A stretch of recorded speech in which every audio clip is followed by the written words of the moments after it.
Hi friends, ఈరోజు ఈ వీడియోలో ఆంధ్రప్రదేశ్ రాష్ట్రంలో మార్చి నెలలో అమలు కాబోయే ముఖ్యమైన సంక్షేమ పథకాల తాజా అప్డేట్స్ను క్లియర్గా తెలుసుకుందాం.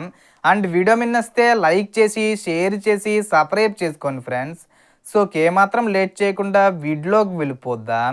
సో ముందుగా పెన్షన్ల విషయానికి వస్తే ఎన్టీఆర్ భరోసా పెన్షన్లు సాధారణంగా ప్రతి నెల 1వ తేదీన పంపిణీ చేస్తారు. కానీ ఈసారి మార్చి 1 ఆదివారం కావడంతో ఫిబ్రవరి 28నే అర్హులైన లబ్ధిదారులకు పెన్షన్లు అందజేయనున్నారు. 4,000 రూపాయలు మరియు 6,000 రూపాయల వరకు వర్గాల వారీగా పెన్షన్ అందుతుంది. ఒకవేళ ఫిబ్రవరి 28న తీసుకోలేకపోతే మార్చి 2 కూడా పొందే అవకాశం ఉంటుంది. రాష్ట్ర వ్యాప్తంగా దాదాపు 62,94,000 మందికి ఈ పెన్షన్లు అందుతున్నాయి.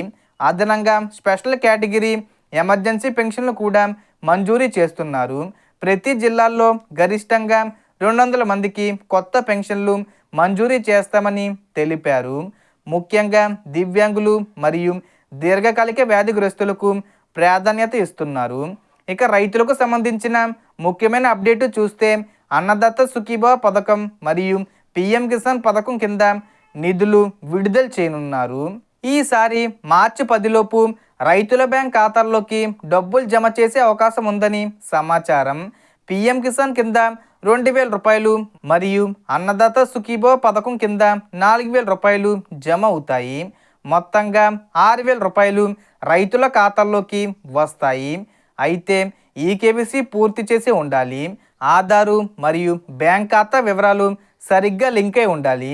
అప్పుడే డైరెక్ట్ బెనిఫిట్ ట్రాన్స్ఫర్ ద్వారా డబ్బులు జమ అవుతాయి. ఇక రేషన్ విషయానికి వస్తే ప్రతి నెల 1వ తేదీ నుంచి పంపిణీ ప్రారంభమవుతుంది. వృద్ధులు దివ్యాంగులకు 2 రోజులు ముందుగానే ఇంటి వద్దకే రేషన్ అందిస్తున్నారు. ప్రతి వ్యక్తికి 5 కిలోల ఉచిత బియ్యం ఇస్తున్నారు. కొన్ని ప్రాంతాల్లో బియ్యం బదులుగా రాగులు లేదా జొన్నలు ఇస్తున్నారు. పంచదార అందిస్తున్నారు. గోధుమ పిండి 20 రూపాయలకే అందిస్తున్నారు. కందిపప్పు ఈసారి ఇస్తారా లేదా అన్నది ఇంకా స్పష్టత లేదు. ఇక కరెంటు బిల్లులపై కూడా శుభవార్త ఉంది. యూనిట్ ధరను ముందుగా 5.20 నుంచి 4.90కి తగ్గించారు. ఇప్పుడు మరో 10 పైసలు తగ్గించి 4.80కి తీసుకురానున్నారు. గతంలో ట్రూఅప్ ఛార్జీల రూపంలో వసూలైన మొత్తాన్ని రాబోయే బిల్లుల్లో సర్దుబాటు చేస్తామని తెలిపారు. దీంతో కరెంటు బిల్లు మరింత తగ్గే అవకాశం ఉంటుంది. ఏప్రిల్ 1 నుంచి చేతి మగ్గాలకు 200 యూనిట్ల వరకు ఉచిత విద్యుత్తు అందించనున్నారు. ఇక మహిళల కోసం ఎన్టీఆర్ విద్యాలక్ష్మి మరియు ఎన్టీఆర్ కళ్యాణలక్ష్మి పథకాలు మార్చి 8న ప్రారంభమవుతాయి. డోక్రా మహిళలకు పిల్లల చదువు కోసం మరియు కుమార్తెల వివాహానికి 10,000 రూపాయల నుంచి 1,00,000 రూపాయల వరకు 4% వడ్డీతో గరిష్టంగా 48 వాయిదాల్లో రుణం ఇస్తారు. సొంతిల్లు లేని వారికి పిఎం ఆవాస్ యోజన 2.0 కింద ఇళ్ల మంజూరీ జరుగుతుంది. సొంత స్థలం ఉంటే నిర్మాణానికి సహాయం, స్థలం లేకపోతే గ్రామీణ ప్రాంతంలో 3 సెంట్ల వరకు ఉచిత స్థలం ఇస్తారు.